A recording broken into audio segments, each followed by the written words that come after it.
Breaking Gulf News. Sydney, Australian Prime Minister Malcolm Turnbull said Saturday that a Sydney attack in which a 15-year-old gunman shot dead a civilian police employee appeared to have been an act of terrorism. Police said the teen, who they did not name, was shot dead in an exchange of fire with officers after he killed finance worker Curtis Cheng at close range outside the New South Wales Forces headquarters in Western Sydney on Friday.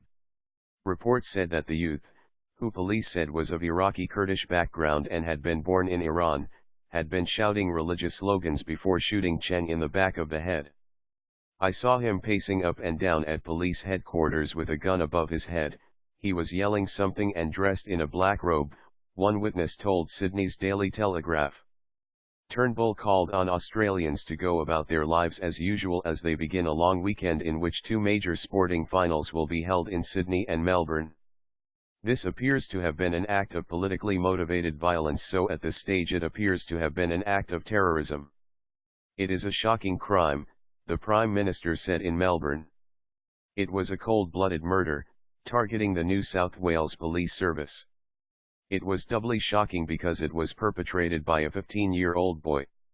And it underlines the importance of families, communities, leaders being very aware of whether young people are becoming radicalised," he said. Andrew Scipione, the police commissioner for the state of New South Wales, of which Sydney is the capital, told reporters that investigators were a long way from establishing what exactly prompted the attack, adding that the boy had no criminal history. Australia has stepped up its efforts in countering the risk of extremist attacks, lifting its terror threat alert to high a year ago, and Scipione said police were aware they could be targeted. In September 2014, Melbourne police shot dead a known terror suspect who stabbed two officers, just one day after the Islamic State group called for Muslims to indiscriminately kill Australians. And in December, Iranian-born self-styled cleric Manharan Monis and two hostages were killed following a 17-hour siege at a central Sydney cafe. Scipione said early indications were that the boy was acting alone, and police had no warning of any attack. He said they were not sure whether Cheng was targeted simply because he had left the police building. "We may never know that. But he was certainly targeted in terms of the shooting. It was a direct shooting," he said.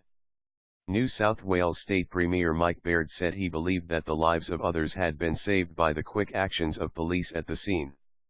"There's no doubt that this tragedy will echo around the world, as people try and understand how someone so young could commit such a hideous crime," Baird said, adding that his first reaction to the event had been of shock.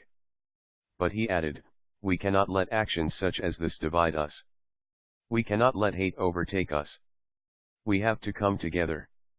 Australia, like other countries around the world, has been grappling with the complex issue of the radicalization of young people, and Turnbull said it was important to understand the critical importance of collaboration with the Muslim community.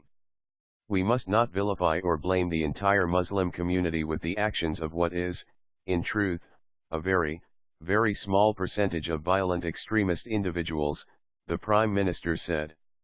"The Muslim community are our absolutely necessary partners in combating this type of violent extremism." AFP